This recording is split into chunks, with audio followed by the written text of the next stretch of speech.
Hello, Scrabble here. Today I'm going to do something different, something that I haven't done before. I am going to do Tiermaker, which I understand is a fun thing that people like to do. We are going to do one for video game controllers, because you might not know this, but I actually care quite a bit about controllers. We are going to start out going earliest as far as, I encountered them to latest, which is not exactly chronological order, but it is, what it's going to be. So we're going to start off here with keyboard and mouse. And, keyboard and mouse for me, that goes into nice. I I know a lot of people love FPS, keyboard and mouse. I don't really play FPS. And I mean, RTS, keyboard and mouse, absolutely top notch. FPS, top notch, way better than a controller. But, I haven't been a huge PC gamer without a controller and still finding like WASD and stuff little difficult for me, to be honest, just because I've never really gotten into it. All right, we're going to go into the Intellivision Controller. Now, I have never played on an Intellivision. I think I might have played on an Intellivision, but I don't really remember using this controller. And I don't remember using anything around this time that really felt fantastic and responsive, and I'm going to put it down in the unusable category. I did have an Atari 2600. I'm going to tell you, these things sucked. At the time, they felt pretty good because there wasn't really much of an alternative. Um, so I'm gonna put this down in the unusable category today. You got the stick, you got the one button. It was fine for what it was, I guess, but not nearly as good as having a D-pad, to be honest. I wish the Jaguar was on here. I don't see it. That is also unusable. That's just a grid of buttons. Doesn't feel great. Now the next one on my list for ones that I encountered is actually this guy, the Sega Master System controller. I go back and forth on this. I kind of enjoyed it. When I was a kid, it seemed fine. As an adult, I don't actually know if I could go back to it, but I played so many fantastic games on Sega Master System that I'm going to put it into standard. Next, we have the NES controller. Yeah, I'm gonna put this into to do without. I really don't like the layout of the buttons on it. I guess I played it back in the day, but it was never super comfortable. Amazing D-pad, but never super comfortable. The dog bone NES controller, I wish that was on this tier list, because the dog bone would actually rate significantly higher. That was a lot more comfortable, but this standard block, just not really for me. So next on the list, we have the Sega Genesis controller. That one came out actually before the Super Nintendo controller. And let's be honest, the 3-button Sega Genesis controller, garbage, right? Straight garbage. Not a good controller. Super Nintendo. Next one that I'm aware of on here, I think I had a TurboGrafx 16 before the Super Nintendo came out, but I don't see the TurboGrafx 16 on here. I love the Super Nintendo controller. First one was shoulder buttons, felt real good, I think. I am definitely putting it into the nice category. I think back in the day, I thought it was the holy grail. I have a USB Super Nintendo controller. I don't really use it, but we're gonna put it out there. After that, we have the 6-button Sega Genesis controller. They've, just like the Super Nintendo, gone with 6 buttons so that they could play Street Fighter 2. Street Fighter 2 on the 3-button controller, not very good. I still don't like this controller. I think having 6 buttons on the face instead of on the shoulders is a mistake. So put it down here. Next, out of these guys on the list, I think is the original PlayStation controller. Absolutely no analog sticks. You are going right into the unusable category. You kind of suck, to be honest. But the dual stick PS1 controller, I'll put you in standard. You're a pretty good controller. I played a lot of games on you. Castlevania Symphony of the Night. We played Final Fantasy 7 and 9, not 8, but did play the other ones, and it was enjoyable. Gotta say, I had a good time with it. Sega Saturn, I never played Sega Saturn. I have no idea how good the Sega Saturn controller is. I'm gonna shove it into standard. No experience with it whatsoever. That's just my impression. I know a lot of people loved the Dreamcast controller.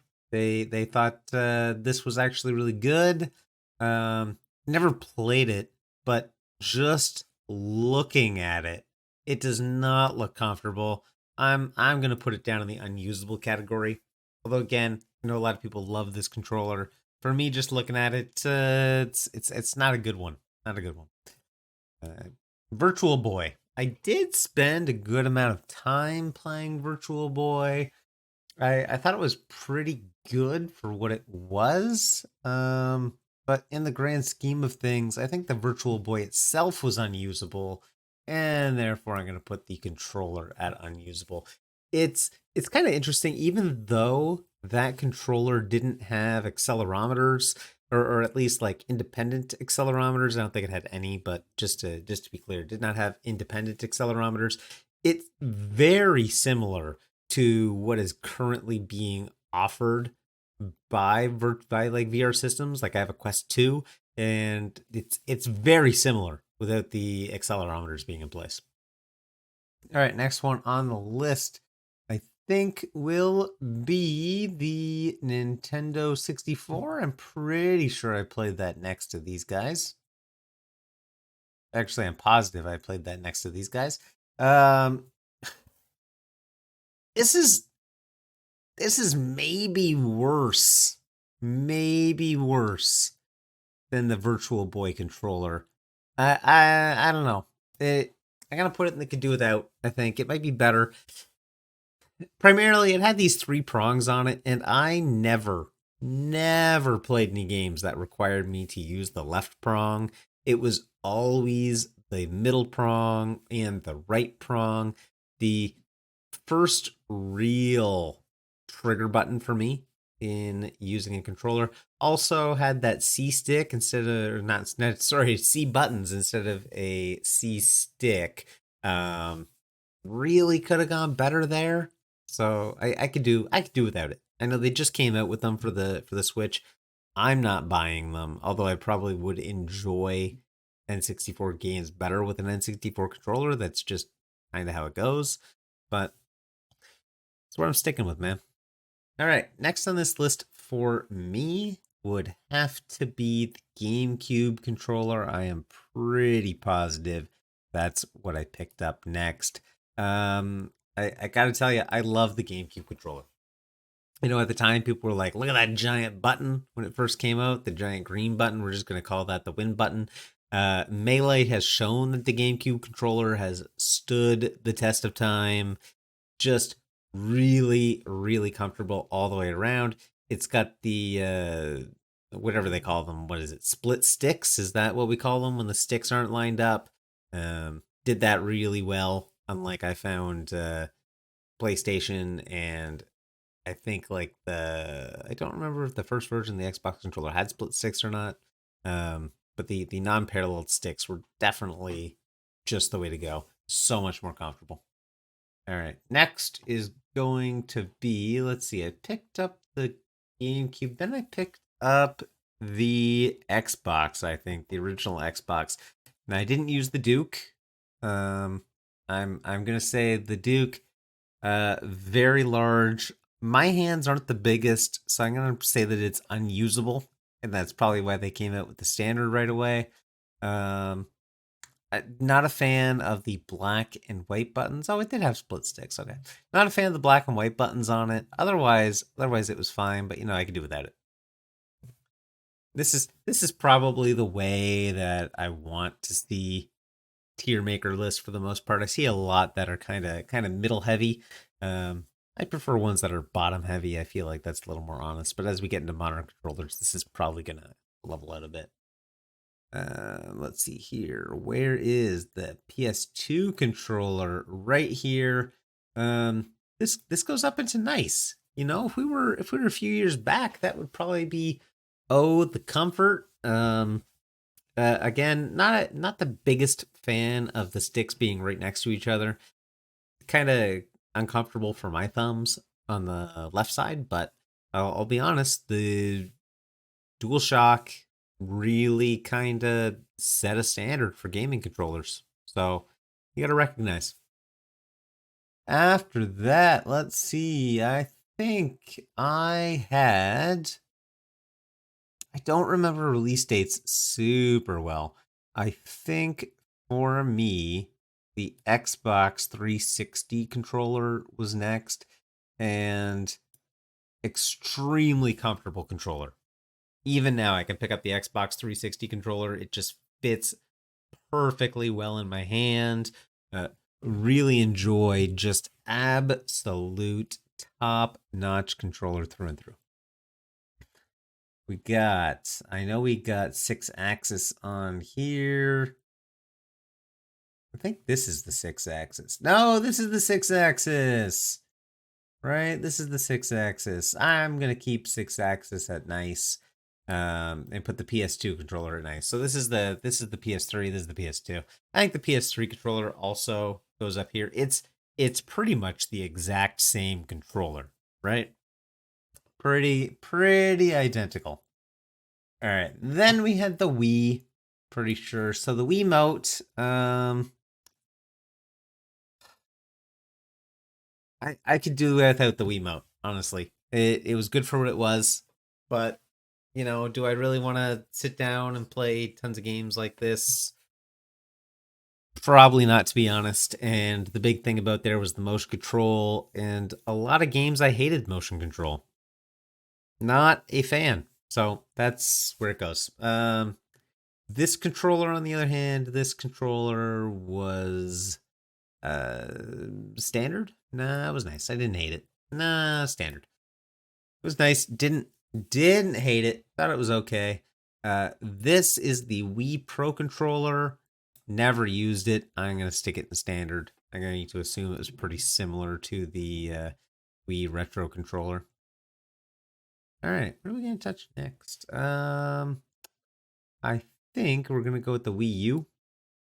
This one, the big Wii U controller. You can kind of use it like a Game Boy and play your games directly on there for some of them. Like I remember playing Xenoblade Chronicles X on the Wii U and playing on that a bit. Plus, when the Game Boy Advance games came out, that was fun to do.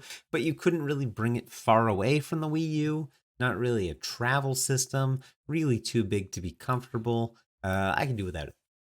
It was interesting to take like a DS and turn it into a home console, I guess, but not for me. Meanwhile, the Wii U Pro Controller, holy grail. I absolutely love the feeling of the Wii U Pro Controller. I used it on my PC quite a bit with different programs designed to make that work. Super comfortable, very light. The only thing that's missing on it is rumble, but other than that, absolutely fantastic controller. If Wavebird was on here, Wavebird would probably be a holy grail too, as opposed to just the comfort of the GameCube. All right, what are we going to tackle next? Here's one that I've never used. I'm going to say, it's probably nice. I think this is the Xbox One controller, so that's going to head over there. Next, we will go with, I think this is the Xbox One Elite controller. I'm going to assume it's nice. Again, I've never used it. And we're going in my chronological order. Again, remember, so the next one on the list I got is the Switch. I play with the Joy-Cons quite a bit honestly. Um, for a portable system, they're pretty good, right? For a home console, they're trash. But for a portable system, they're pretty good. And I always play in portable mode, so I'm gonna put these into standard. You could argue that you could do without them, but for me, they're kind of standard. The next one is going to be the Switch Pro Controller. A lot of people tell me that I'm crazy because I don't like the Switch Pro Controller as much as the Wii U Pro Controller, and they think it's way better. For me, not so much, so I'm going to stick it into the comfort. Next, I ended up purchasing a PS4. I think it's pretty similar to the other ones, and to be honest, I absolutely really dislike the touchpad. So like the other PlayStation controllers, modern ones, I am going to stick it into the nice category. After that, I received a PS5. So I got the DualSense controller. I think the DualSense is probably in the comfort level. I think DualSense goes into comfort. Excellent controller. The haptic triggers are really neat. Tons of amazing features on it. Still has the problem of the sticks being right next to each other. Good feel though, and still has that touchpad, which I'm not a fan of. If it didn't have the touchpad, if the sticks were next to each other, it might be Holy Grail. If it didn't have haptic triggers and didn't feel as good as it did, it would be in the nice category. So this is actually PlayStation, to me, elevating their controller a level. I know a lot of people think it's like brilliant controller. I don't. The last one, I purchased an Xbox Series X. No, I didn't. I purchased an Xbox Series S not too long ago because I wanted to use it with Game Pass. And I enjoyed the controller so much that I purchased one on the PC, which is where I'm playing a lot of my games now, using this exact kind of controller here.